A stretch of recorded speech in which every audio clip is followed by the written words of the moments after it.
शंकर के घर पे आईटी देखिए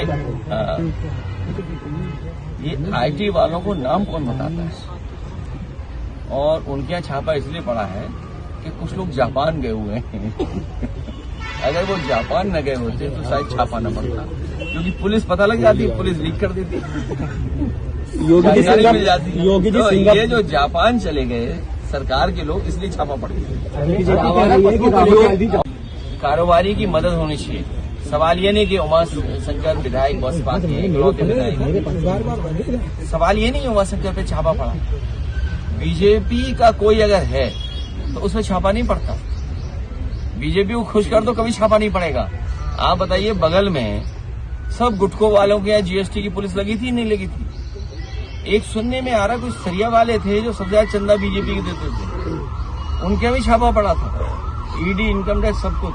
कोई सरिया वाले नाम बताओ, भूल रहे हैं? हाँ, ये देखो नाम सही आया है। तो वो चंदा देते थे। ये मान लीजिए कि बीजेपी किसी की सगी नहीं है, बीजेपी वालों की सगी नहीं है। शंकर के घर पे आईटी देखिए ये आईटी वालों को नाम कौन बताता है, और उनके यहाँ छापा इसलिए पड़ा है कि कुछ लोग जापान गए हुए हैं। अगर वो जापान न गए होते तो शायद छापा न पड़ता, क्योंकि पुलिस पता लग जाती, पुलिस लीक कर देती, जानकारी मिल जाती। तो ये जो जापान चले गए सरकार के लोग, इसलिए छापा पड़ गया। कारोबारी की मदद होनी चाहिए। सवाल ये नहीं कि उमा शंकर विधायक बसपा के इकलौते विधायक, सवाल ये नहीं उमा शंकर पे छापा पड़ा। बीजेपी का कोई अगर है तो उसमें छापा नहीं पड़ता। बीजेपी को खुश कर दो, कभी छापा नहीं पड़ेगा। आप बताइए, बगल में सब गुटखों वालों के यहाँ जीएसटी की पुलिस लगी थी, नहीं लगी थी?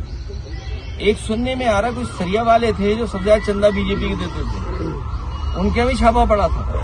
ईडी, इनकम टैक्स, सब कुछ। कोई सरिया वाले नाम बताओ, भूल रहे हैं? हाँ, ये देखो नाम सही आया है। तो वो चंदा देते थे। ये मान लीजिए कि बीजेपी किसी की सगी नहीं है, बीजेपी वालों की सगी नहीं है। शंकर के घर पे आईटी देखिए ये आईटी वालों को नाम कौन बताता है, और उनके यहाँ छापा इसलिए पड़ा है कि कुछ लोग जापान गए हुए हैं। अगर वो जापान न गए होते तो शायद छापा न पड़ता, क्योंकि पुलिस पता लग जाती, पुलिस लीक कर देती, जानकारी मिल जाती। तो ये जो जापान चले गए सरकार के लोग, इसलिए छापा पड़ गया। कारोबारी की मदद होनी चाहिए। सवाल ये नहीं कि उमा शंकर विधायक बसपा के इकलौते विधायक,